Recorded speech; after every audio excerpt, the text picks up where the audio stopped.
大家好，欢迎观看读书片刻。结婚那天，我和婆婆站在老公两侧，老公左手揽着我的腰，右手和婆婆紧紧握在一起。我妆容精致，婆婆也不逞多让，保养得宜，仪态万端的婆婆，甚至让很多不熟悉我们的来宾分不清谁是新娘。整个画面和谐又诡异。老公韩风是单亲家庭，当初和他结婚，爸妈顾虑重重，觉得单亲家庭问题多，我费了好大力气才说服他们同意。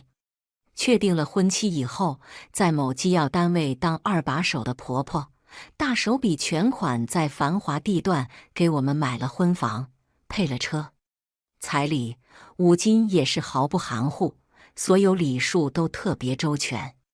婆婆的做派，我家无可挑剔。只有一点我不太满意，婆婆要求婚后和我们同住。韩风家明明有几套房子，婆婆年纪也不大，远不到需要人照顾的年龄。我私心里觉得实在没必要非要和我们一起住，给彼此多一点空间不好吗？我让老公去和他妈说，他却为难地表示，他妈为了他，离婚后一直没有再婚，这么多年他们母子相依相伴。如果他结婚搬出来，他妈孤零零一个人在家，太可怜了。这说法其实有点荒谬，婆婆有自己的工作、朋友、社交圈，平时也挺忙，怎么可能一直孤零零在家？但没想到新婚之夜，婆婆就出了幺蛾子。送走宾客，关上门没一会，我就觉得身体越来越热。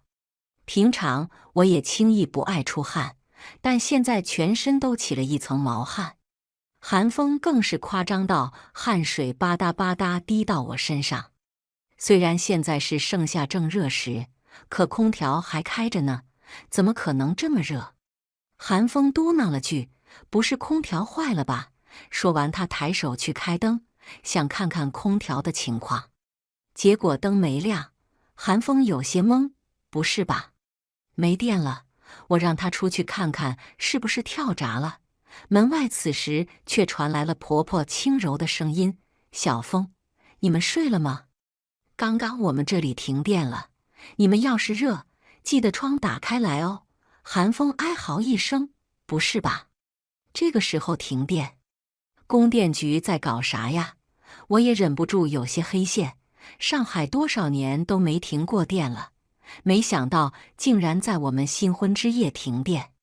这么炎热的天，两具大汗淋漓的身体，就算靠近一点都热得受不了，哪里还能做别的？得手拉手，安心睡觉。第二天下班，我在小区门口远远看到了婆婆的背影。我快步上前，准备打个招呼，走近了却听到婆婆正在打电话。那个薛丹太不像话了，看着是个正经人家的女孩，结果那么不要脸呢。昨天婚礼忙了一天，我们小峰多累啊，晚上她还一直缠着小峰不放，那得多伤身体呀，真是不知廉耻。哼，我故意把电闸关了，那么热的天，我看她还能有心情缠着小峰。婆婆这番话给我的冲击，不亚于我当面被人兜头打了一耳光。昨晚停电是她故意拉的电闸，只是为了阻止我们新婚夫妻亲热。这是怎么样的变态心理呀？我脚定在了原地，看着婆婆渐渐走远的背影，陷入沉思。我想了下，打电话给韩风，说晚上想出去吃饭。韩风痛快答应。吃饭时，趁着气氛正好，我委婉提出想搬出去住。婚前我爸妈也给我准备了一套房子，虽然比韩风这套小，但地角也不错，两个人上班都很方便。韩风眉头一皱：“我们才结婚第二天就搬出来，我妈会怎么想啊？”肯定不行。我撅着嘴撒娇：“人家想和你过二人世界吗？韩风眉头微蹙，语气有些不耐：“现在我们不是正在二人世界吗？我妈养我不容易，咱俩搬走，她一个人孤零零，怪可怜的。”我一时语塞，真正的原因我根本无法说出口，毕竟婆婆刚刚电话里那番话，我没录音，没有证据，说出来韩风也不会相信。突然，我脑中灵光一闪，掏出手机说：“我要打电话问问供电局，今天晚上还停不停电？要是再停电，咱们就回我那边住吧。”韩风一听这话来了兴致，他嘴角一弯，露出一个坏坏的笑容，压低声音对我说：“这可是大事，快，赶紧问问，不能耽误正事。”我脸一红，飞快拨通了电话。电话接通后，我把头靠近韩风，开了免提：“请问我家这里今晚还会停电吗？”客服回答：“不会。”韩风松一口气。我继续又问：“那请问昨晚临时停电是什么原因啊？”客服语气坚定地告诉我们，昨晚那个地址并没有停电，还提醒我们自己检查一下家里电路是不是有问题。得到肯定的答复后，我挂了电话，看着韩风。韩风显然愣住了。昨晚韩风要去检查是不是跳闸的时候，婆婆斩钉截铁告诉我们，不用检查，是统一停电。韩风神色尴尬：“嗨，昨晚我妈肯定是搞错了。”我看着他，但笑不语。我相信这件事虽然不足以动摇韩风对他妈的想法，但一定会在他心里留下印象。改变一个人的想法是很难的，尤其是已有固定三观和固定思维的成年人。不过我是个有耐心的人，从没想过改变会一蹴而就。韩风和婆婆从小相依为命，被她影响至深。搬出去，让她以后不轻易被婆婆的想法影响，这是我想改变韩风的第一步。晚上到家，趁着韩风洗澡的时间，婆婆拉住了我，脸色严肃，一本正经：“我知道你年轻贪欲，但一滴精十滴血，精血是男人身体之本，你可不能成天勾着小风乱来，坏了他身体。”婆婆这话让我震惊到说不出话。我是90后，思想还算开放，对性的问题不是讳莫如深，但是这并不代表我愿意和婆婆探讨这种私密话题。不对，这甚至算不上探讨，这简直是赤裸裸的羞辱。我羞愤交加，甩开婆婆就进了房间。当晚无论韩风如何撩拨我都不肯答应。可第二天一早起来，早早醒来的韩风还是缠着我腻歪了一回。后来眼见快迟到，我赶紧急匆匆穿好衣服，准备去上班。当我推开门时，门把手上有什么东西一下撞到了我手心里。我低头一看，当时脑子嗡一声响，热血直涌脸颊，整个人僵在了原地。那是一袋早餐，里面有豆浆，有包子，还有油条。早餐本应该在餐桌上，现在却出在门把手上。我知道这是婆婆在无声地警告我，你做的好事我都听到了。婆婆她听我们夫妻生活的墙角，这简直太羞辱人了。我想喊韩风，婆婆却快步走了上来，脸上挂着笑，语气12分的热情：“丹丹起床了，妈给你买了早餐。”说完顺势把早饭拿到了她手里。错过了最佳时机，现在我再喊韩风就没什么意义了。因为从韩风的角度来看，是婆婆好心拿了早饭主动送到我手里。如果我还有什么不好的想法，那就是我不识抬举，以小人之心夺君子之腹。我心跳如雷，一句话也说不出来，只定睛看着婆婆。门外的婆婆笑意不达眼底，用凶狠的眼神警告我，不要在我眼皮底子耍花招，你斗不过我的。我身子不由自主打了个冷战，有些想不通婆婆为什么这么做。她看不上我，不赞同这门婚事。可是我和韩风在一起时，她表现得特别满意，每次都拉着我的手说希望我早日嫁到他们家里来。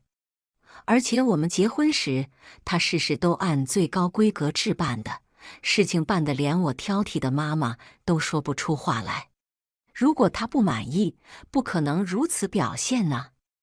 我努力说服自己，婆婆人不坏，她只是心疼儿子，觉得姓氏频繁对男人身体有伤害。但随即我自己也忍不住苦笑，我们才结婚2天，哪里算得上频繁？我深呼吸一口气，对婆婆说：“谢谢妈，我和韩风大了，很多事您不用太过操心，我们心里有数。”这话一语双关，我相信婆婆听懂了。她脸色一变，白我一眼，撇着嘴扭头走了。隔天一大早，我神经质一般，突然就醒了，忍不住竖起耳朵，开始听外面的动静。果然，门外又传来婆婆在我们门口徘徊的声音。我气不打一处来，眼珠一转，起了坏心思。我转身靠近韩风，嘴巴贴近他耳畔，轻轻吹气，用娇嗲语气一声声唤他：“老公，老公。”韩风听到我的撩拨，立马清醒。我搂住他的脖颈，一改前2日的克制，和韩风肆无忌惮了一场。那一刻，我忍不住愤愤地想：气死你个听墙角的老太婆！按照婆婆的性格，今天我这么放肆，她肯定不会放过示威的机会。我比韩风上班早，按以往规律先开门的一定是我，但我今天铁了心要让韩风看到婆婆的举动。我故意对着她撒娇：“老公，你去外面倒杯水给我喝，我渴了。”韩风一个鲤鱼打挺就起身往外走去。刚打开门，我就听到韩风啊的一声惨叫。我被那凄惨的喊声唬了一跳，赶紧起身去看他。韩风脚上被洒了一大杯豆浆，豆浆还在冒着腾腾的热气，被烫到的脚背肉眼可见的红肿起来，随后迅速鼓起了一个个硕大的水泡。等我们手忙脚乱处理好，韩风已经疼得嘴唇发白，脸上没有半点血色。婆婆心疼的眼泪直掉，她语无伦次地念叨着：“怎么是你出来呢？你怎么先出来了呢？”这颠三倒四、没头没脑的话，韩风没听懂，但我却听懂了。原来这杯热豆浆是给我准备的。我身体筛糠一样控制不住地抖起来。这是什么样的深仇大恨？要这样对付我？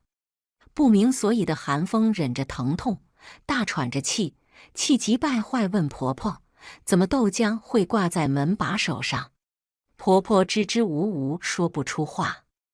我抖了好一会，才慢慢平静下来，然后趁着婆婆不注意，扭头去找那杯豆浆。豆浆杯子被撕裂了很大的口子，撕口一看就是人为的。平时早餐店里怕烫到客人，豆浆都是温温热，绝对不可能烫伤人。但看韩风烫伤的样子，温度没有100也得90，显然是有人刻意加热过了。都不用猜疑，这一切肯定都是婆婆搞的鬼。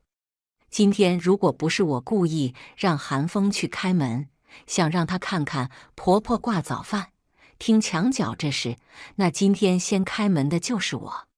现在躺在沙发上烫得不能动的人就是我。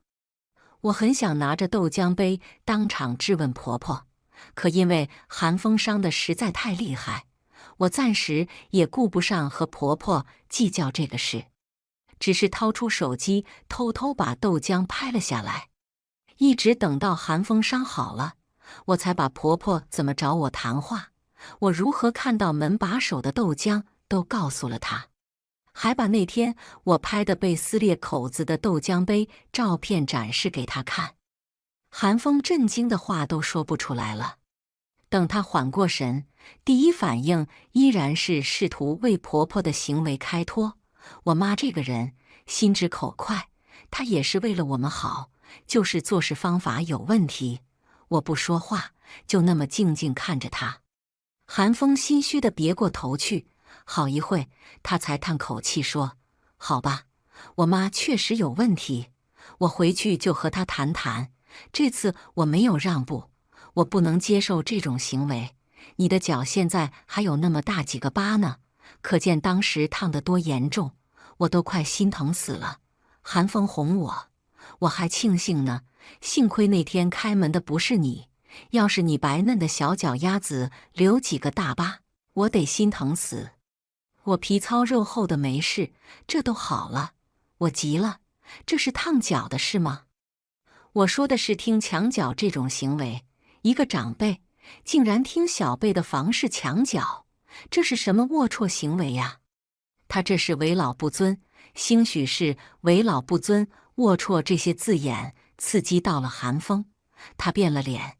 你说话注意点，那毕竟是我妈。我倒吸一口冷气，再次确认韩风对他妈的爱真的是盲目且坚定。如果我想让他站在理智的角度，辨别婆婆的行为正确与否，分辨其中的是非曲直，恐怕还有很长的一段路要走。但首先第一步，让她和婆婆分离开，不要再被婆婆的言行干扰，这点毋庸置疑。所以这次我一定要坚持住。我一把推开她：“你怎么是非不分啊？感情她能做，别人不能说吗？”说完，我开始收拾行李，态度坚决地表示，我是一定要搬走的。如果她不愿意，她可以留下。韩风见状急了，立马表示要去和婆婆沟通。我淡定看着她说：“我给她1天时间。”当天晚上，韩风硬着头皮和婆婆提出搬出去住的事。婆婆先是微冷，而后是无声的抽泣，再是声泪俱下的诉说自己这么多年的含辛茹苦和对韩风的不舍。韩风脸色果然开始动容，看来婆婆很了解自己的儿子，知道他的命脉在哪里，这套路在韩风身上相当管用。我赶紧开口：“妈，我们周末回来陪您，平时工作日大家工作都挺忙的，我们不在家，您也可以好好休息休息。”韩风也点头：“对对，我们周末回来陪您。”眼见我和韩风态度坚定，婆婆渐渐止住了哭声，泪眼婆娑地看着韩风说：“儿子啊，妈妈听你的安排。”语气又委屈又卑微，仿佛我这个恶媳妇把她怎么样了。我内心那 MP， 面上却只能不动声色。不管她今天多么做，我都要忍住。如果起了冲突，那就正中她下怀。搬出去这事可就彻底无望了。搬出去之后，我和韩风总算开启了快乐新婚模式。当然了，每周末韩风必须回去看婆婆，偶尔我也会去，但大多时候我是不去的。反正她本来想看的人也不是我。那天是个周五，我要找一份资料，但韩风说装资料的 U 盘在婚房。他上周带过去，忘记带回来了。因为急用，我让韩风下班后带我去拿。当天等韩风忙完接我去拿 U 盘，已经晚上10点多了。我本来还在担心婆婆会怪我们这么晚来打扰她，结果打开门却发现家里没人。我有点意外。以前我们住在一起时候，每到周五晚上，婆婆都不回来，说是回自己老房子住1天，给彼此一点空间。当时我特别喜欢和盼望周五，只有那天我才是轻松的、自在的。但现在我们都搬走了，婆婆为什么周五还不在呀？韩风显然也是一愣，他掏出手机，开始给婆婆打电话。电话那头，婆婆声音压得很低：“妈妈在老房子里，过来收拾一下。”韩风放了心，我也没往心里去。两个人拿好 U 盘，直接回了家。那天下班我刚到家，忽然有翻天覆地的恶心感涌上来。我冲进厕所，蹲在马桶上就是一阵狂吐，一直感觉把胃里的东西全部都吐空了，才稍微好受了一点。我以为自己吃坏了东西，躺在床上给韩风打电话，让他下班时给我带点药。韩风回来时，不但带了药，还带了一碗小米红枣粥。他说这粥滋补的，对肠胃好，你少喝点再吃药。韩风的体贴很窝心，我对着他一笑，端着粥碗就要喝。但红枣香甜的味道窜到鼻子里，我竟然又是一阵莫名的恶心。这次都来不及进卫生间，当场吐了一地。韩风看我这排山倒海的样子，也吓坏了，抱着我就冲去了医院。检查下来，医生告诉我怀孕了，而且已经50多天，快2个月了。我懵了，我月经一向不准，拖2个月是常有的事。而且我和韩风在一起，一直注意避孕，所以我从没往自己怀孕方向去想。韩风也傻了眼。我们俩没有怀孕的计划，主要是因为我明年有一个职称考试，那个考试关系我未来的前途，非常重要。而且考试3年一次，如果我错过了明年，就要再等3年。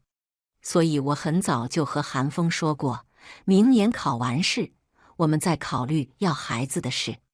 他非常支持我。这突如其来的变化让我们俩都没了方向。我傻傻地问医生，为什么用了套还会怀孕？医生委婉地说，可能你们的套有什么问题。如果现在是怀孕2个月，预产期差不多是明年6、7月，正好是我考试前后。生孩子又不能选日子，万一考试那天正好要生，我岂不是傻了眼？这个孩子不能要。可是这是我的第1胎，我听我妈说，如果第1胎打掉，后面会不好怀孕。这可真是个两难的选择，我该怎么办？我和韩风沮丧地回了家，到家后2个人谁也没说话。要么你过几年再考试，韩风小心翼翼对我说。我断然拒绝，几年后再考，对我的职业发展影响太大了。我想不通，怎么就会怀孕了呢？难道避孕套真的有问题？会是韩风想要孩子，故意戳破避孕套吗？如果是的话，他不可能只戳破一个。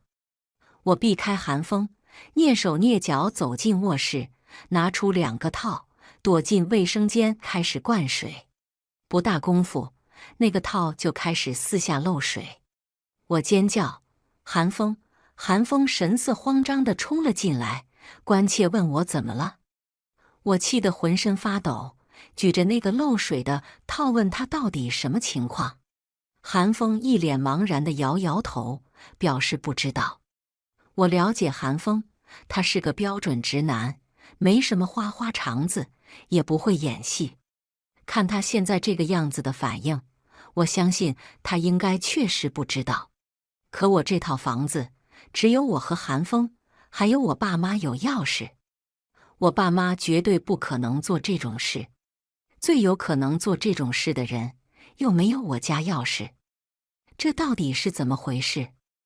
我眯着眼睛想了一会，问韩风：“婆婆有我们家钥匙吗？”韩风看着那个套，神色有些狼狈，结结巴巴说：“我妈说她上次路过咱家，敲门没人，钥匙也没有，只好又走了。我想不就是一把钥匙吗？没什么大不了，就自作主张配了一把给她。结婚前我就让你告诉婆婆，知道我明年要考试。”孩子的事不着急，你说了吗？我深呼吸一口气，强忍着满腔的怒气问他。韩风沉默了，半晌才点点头。既然如此，为什么他还要做这种事？韩风无言以对。我不愿以恶意来揣测你的至亲，但流产身体受到伤害的是我，我想我有权知道真相。我一字一顿对韩风说。韩风眉头深蹙，还在试图和稀泥。这个事现在还没确认，不一定是我妈呀。在我的怒视下，他又结结巴巴改口，就算真是他，但我妈她就是想抱孙子，也没什么坏心。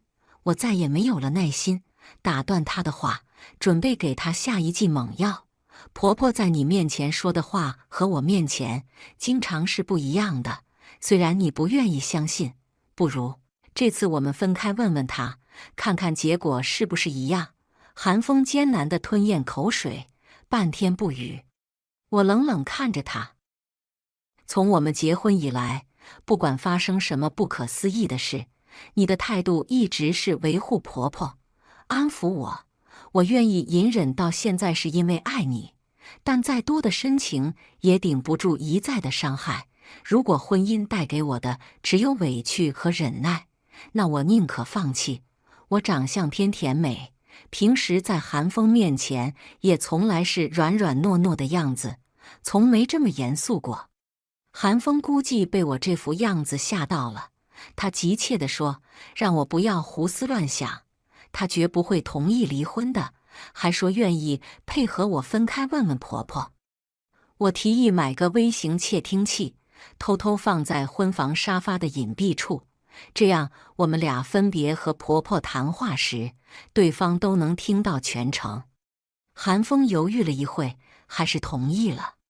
果然不出所料，和韩风聊天时，婆婆相当干脆地矢口否认，说自己根本没有做过那种事，还话里话外给我上眼药，说我故意泼脏水给她，污蔑她。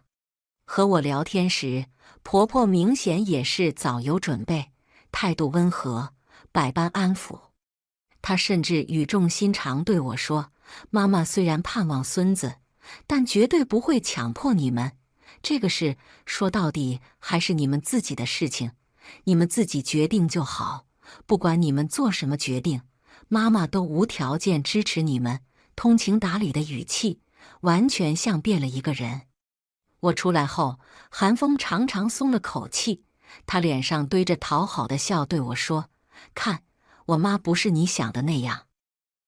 这事就是个误会，恐怕是无良商家卖给了我们残次品。我懒得多说一句话，只回他微笑。等我们俩转身出门，上了车，我轻呼一声，哎呀，窃听器忘记拿回来了。说完，不等韩风有反应，我直接打开连接窃听器的手机外放。是的，我的目的从来不是听什么韩风和婆婆的对话，而是要让韩风真正见识到婆婆的另一面。而这一面，只有婆婆放下戒备，和她信任的人打电话时才会表现出来。婆婆不负我望，果然正在打电话，事成了，薛丹怀孕了。怀孕当然对我有好处了，你懂什么呀？你想啊，她要是怀孕了，小峰又不会做饭，他们俩就必须得搬回来住啊。那我不就可以天天看到儿子了吗？而且怀孕了，她为了自己的肚子，也不敢再同房，就不会缠着小峰了。我仔细算过了，只要她这2个月怀孕，保证会耽误她那个考试。明年考试时，她要么快要生了，要么还在坐月子，不管哪种情况，都没法去参加考试。咱家这傻儿子本来就听她的话，这样以后她事业再得势，经济上也不依赖小峰，那还不得把儿子拿捏得死死的。儿子在家哪里还能有什么地位？流产，他要流产，我更不怕了，我还巴不得呢。他这是头一胎，小月子做不好，以后能不能怀就两说了。他要流产了，我就主动照顾她的小月子。她个毛丫头什么也不懂，我把她照顾再不能怀孕，看她还怎么猖狂，看她还敢挑唆儿子和我离心。等儿子稀罕她这2年，热乎劲过了，我就以没有孩子为由让他们离婚，到时候再给儿子找个老实听话的姑娘。这次是吃了大亏了，以后我可得长记性了，再找儿媳妇，坚决不能要这种妖妖娆娆的，勾得儿子魂都没了，身体都亏了。我知道婆婆对我有看法，也知道婆婆有点小手段和小心思，但我真的从没想过婆婆竟然如此恶毒。仅仅因为韩风爱我，我们夫妻感情好，冷落了他，他就如此痛恨我，甚至要害我无法生育。这简直不能用坏来形容了，这不就是个变态的老妖婆吗？人性之恶，让我首次感受了什么叫做不寒而栗。我身子忍不住有点颤抖，扭头去看韩风，却发现他整个人都已经惊呆了，半张的嘴巴久久都合不拢。我伸手拉了他一下，他转头看我一眼，沉声问了一句：“窃听器，你是故意忘在内的？”韩风混迹商场多年，远比我要精明，此时否认只能显得虚伪，所以我坦然对着他点头承认，我确实是故意的。我就是想知道避孕套的真相，如此而已。听到这些，绝非我所能预见和操控的。韩风把车缓缓停靠在路边，整个人往后一仰，眼睛微闭，一动不动。我没有打扰他，我知道这件事对韩风的冲击肯定会特别大。在他心里，婆婆一直是善良的、慈爱的，不可能是这么恶毒的、阴狠的。其实我心中也有些忐忑，如果韩风就此认清婆婆的真面目，愿意用独立的思维去正确看待婆婆的所作所为，对我来说自然是最完美的结局。但是还有另外一种可能，韩风不愿意面对现实，依旧选择安抚我，让我原谅婆婆，不要追究这一切。如果这样，那我的婚姻也真的就走到了尽头。沉默许久后，我主动提议去取回窃听器，韩风很快同意了。凡事要懂得适可而止，我的目的已经达到。如果窃听器继续放在那里，只会让韩风对我反感，觉得我有监听婆婆的意图。当天取回窃听器后，韩风问我关于孩子的打算，我告诉他还是决定打掉孩子，保证考试。韩风表示理解，并主动提出不要告诉婆婆，让我回娘家坐小月子。病床上，韩风看着脸色苍白的我，神色黯然中带着心疼和歉意。丹丹，对不起，是我害了你，是我一直不愿意面对现实。我一直在逃避，过去的伤害已经发生，道歉弥补不了什么，但我向你保证，以后你绝对不会再受到任何伤害。如果你不愿意和我妈再有任何接触，我绝不会勉强你，只是她毕竟是我的亲妈，血缘我无法割舍，希望你能理解我。我以后还是会不时去看看她。自从窃听器事件出来以后，韩风在家多数都是沉默的。他今天说出这番话，我其实还是有些失望。我以为他看清婆婆的真面目以后，会像我一样爱憎分明，会找婆婆说清楚，会指责她，甚至断绝关系。但我却忽略一点：血缘、亲情。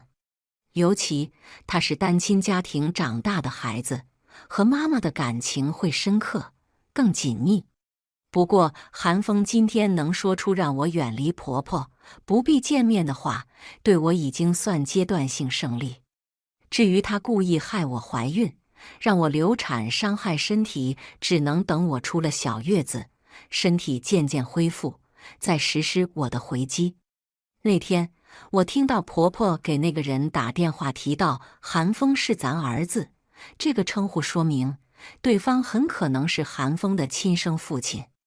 但这个事太过诡异，因为韩风和我说过，他爸妈在他小学时离婚，当时两个人闹得非常不愉快。这么多年，他爸完全不和他们母子联系，甚至连抚养费也一分钱没有给过。闹到如此地步的夫妻关系，肯定已经彻底破裂。连亲生儿子都不愿意联系的男人，怎么可能有耐心陪着前妻聊天？而且聊天语气还那么亲密，那么自然。种种迹象都表明，电话那头的人不但经常和婆婆联系，而且应该关系是非常好的。可这个人如果不是韩风的生父，那又会是谁呢？每个周五晚上都失踪的婆婆，会不会是这个人见面去了呢？我决定把这事搞清楚。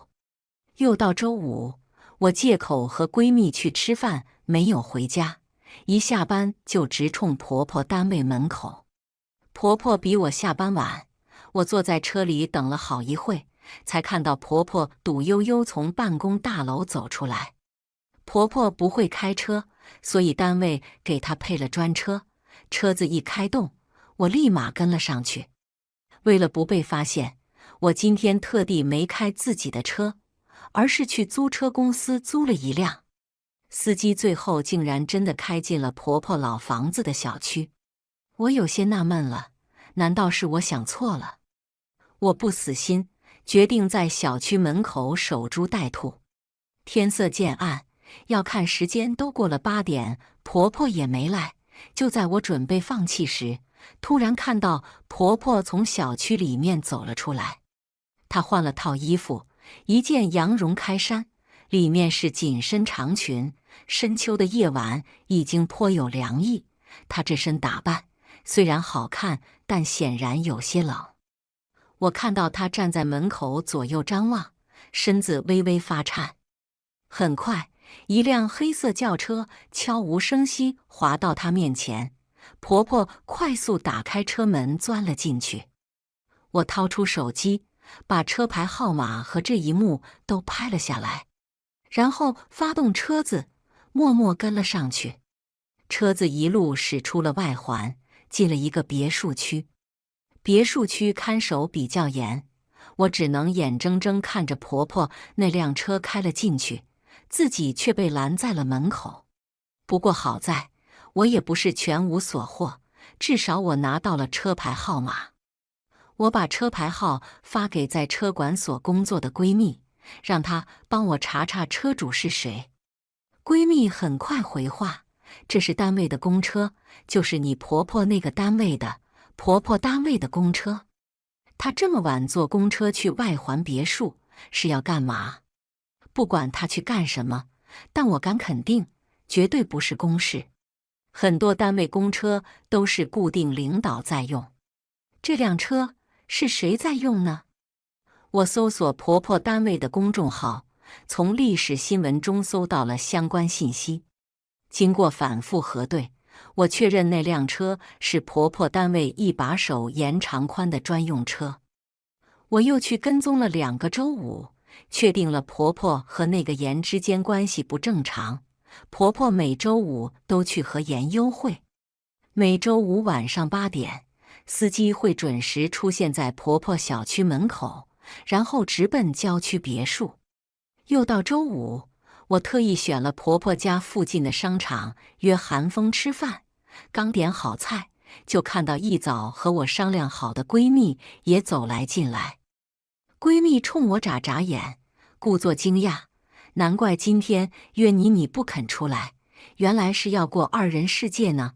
我笑着问她，你一个人出来干嘛？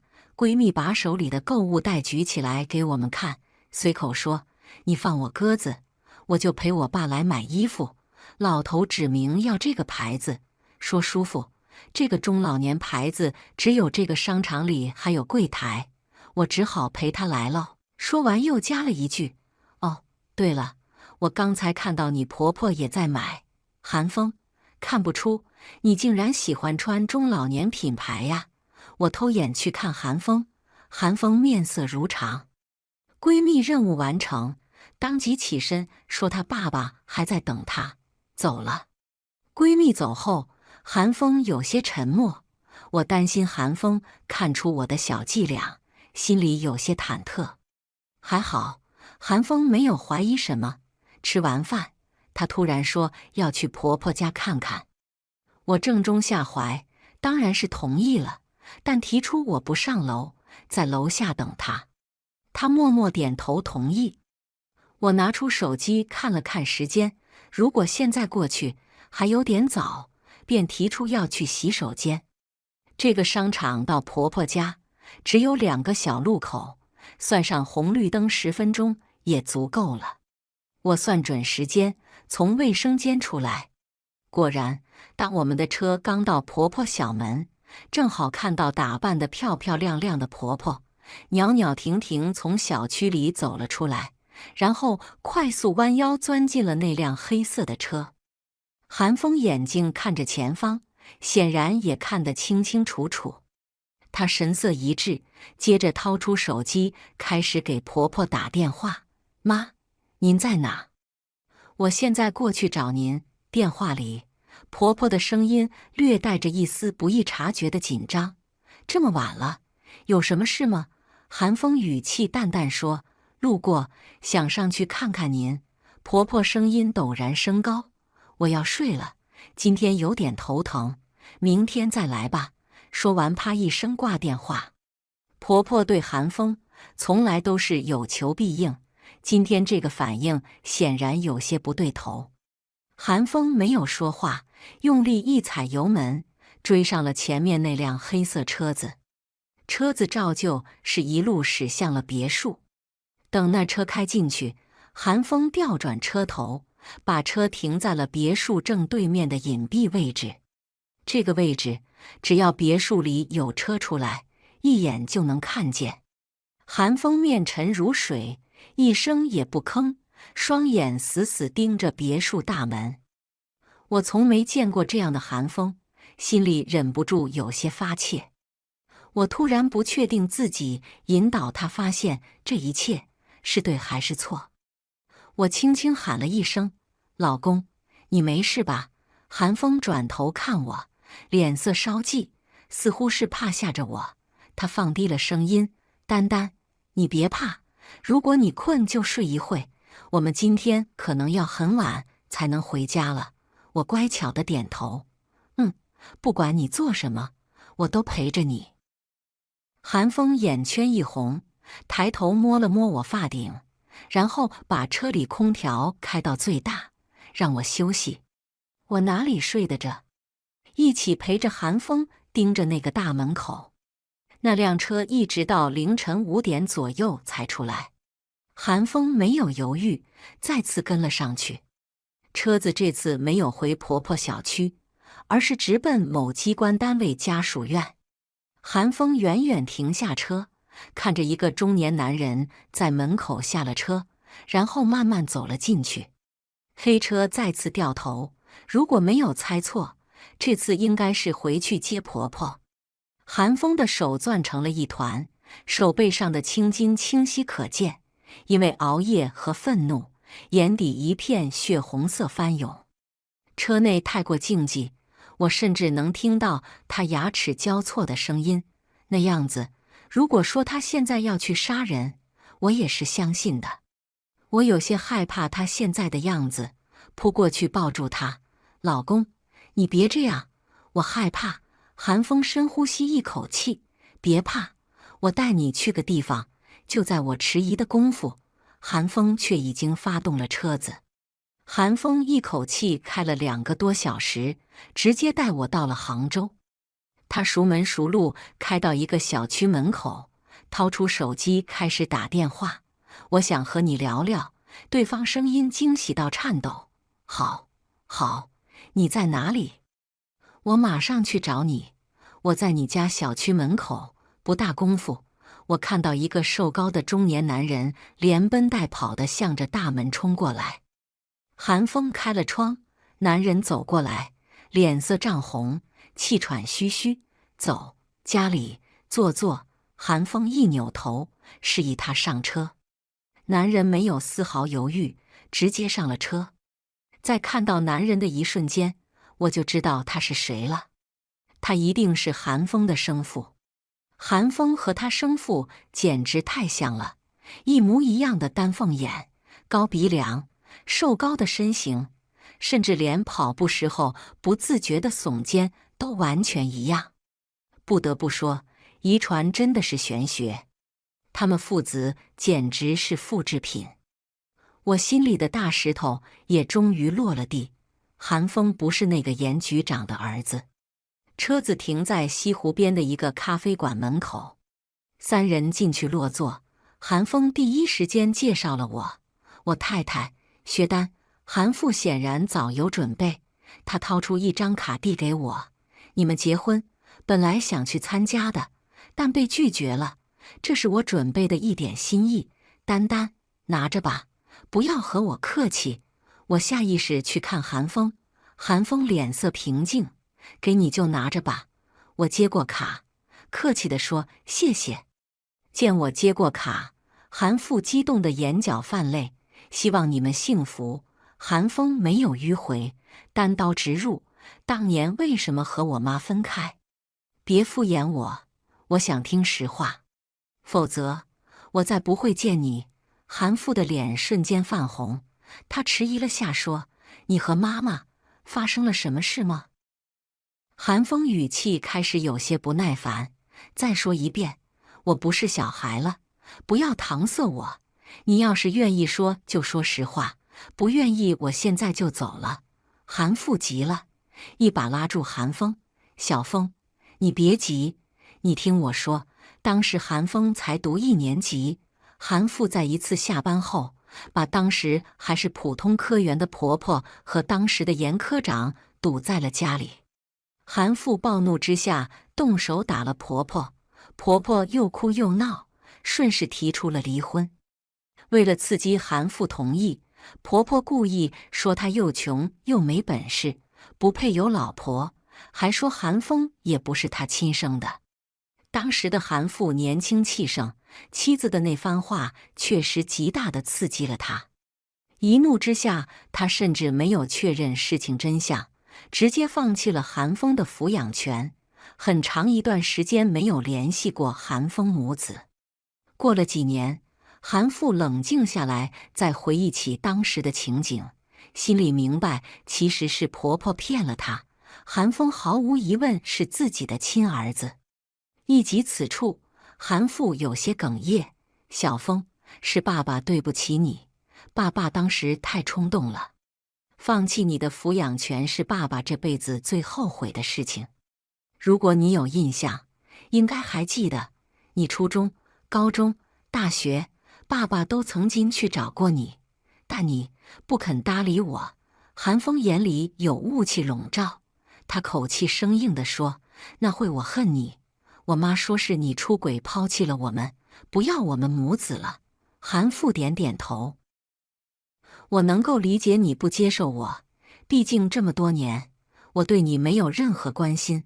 你毕业后，我曾经想联系你，给你一笔钱，但你妈说我是想拿一笔小钱换取以后你养我老。我担心你也这么想，所以只能偶尔问问你的情况。”韩风突然起身，别过头去，不看韩父：“我先走了，有空再来看你。”说完拉着我就出了门。整个见面过程像风一样快。回上海的路上，韩风嘱咐我，不要在婆婆面前提今天的事情，也不要在她面前流露出任何蛛丝马迹。我不知道他有什么打算，只能顺从点头。韩风突然变得忙碌起来，每天早出晚归。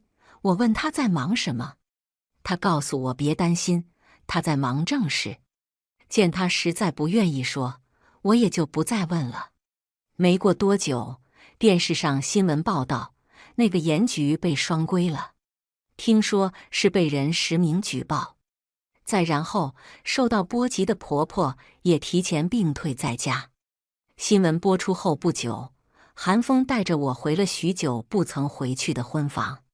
第一眼看到婆婆时，我心中暗暗吃了一惊，她变化太大了，短短几个月不见，像老了10几岁，简直和之前判若两人。整个人看起来毫无精神，一向笔挺的腰板也佝偻了起来，身上随意穿着一套皱巴巴的睡衣，头发凌乱地披散在肩头，脸色蜡黄，皱纹清晰可见，一脸疲态。见到韩风，他先是一喜，接着神色暗淡下来，轻声问：“小风，你为什么要那么做？”韩风面无表情看着他：“为什么？你不是应该心知肚明吗？因为你的谎言，整整17年，我不但没有感受过一点父爱，甚至一直活在对父亲的憎恶中。你是个罪人，我恨你。”婆婆掩面哭泣：“对不起儿子，妈妈错了，你原谅妈妈吧。妈妈就是怕你知道了真相会恨妈妈，所以一直不敢对你说实话。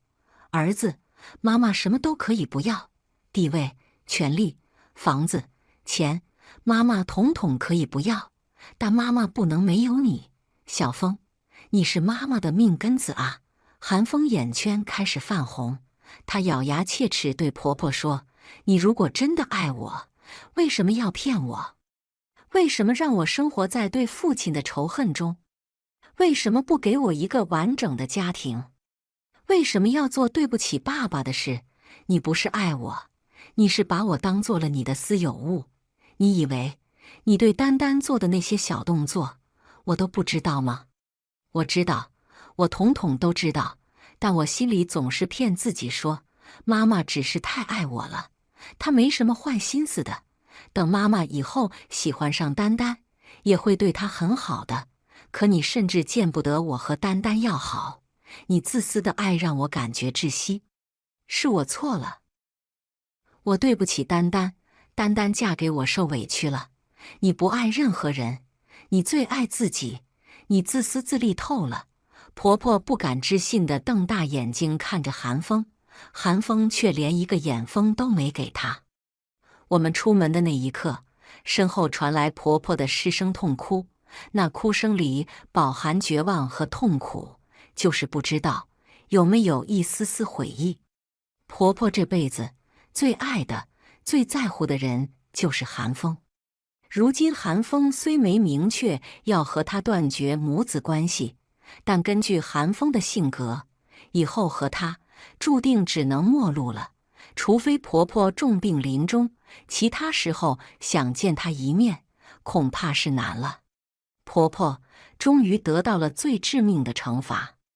引导韩风发现这一切，确实是我精心部署安排。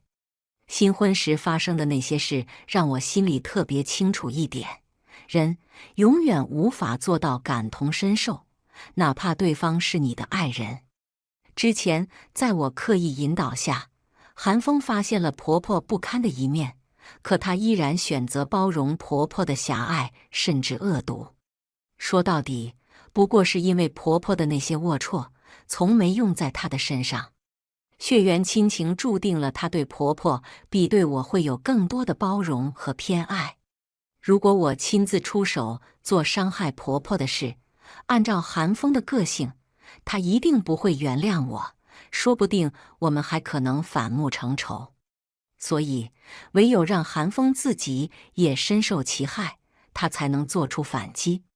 我了解韩风，知道他心底的最大的痛就是从小没有享受过父爱。父爱的缺失是他内心深处不能触碰的伤疤。如果他知道自己这份缺失的父爱是因为婆婆恶意而为，韩风绝对不会原谅他。而最爱的人做出的反击，对婆婆来说才是最致命的。我不觉得自己狠心，也不觉得我这招是借刀杀人。这样的结局只能叫做天道好轮回。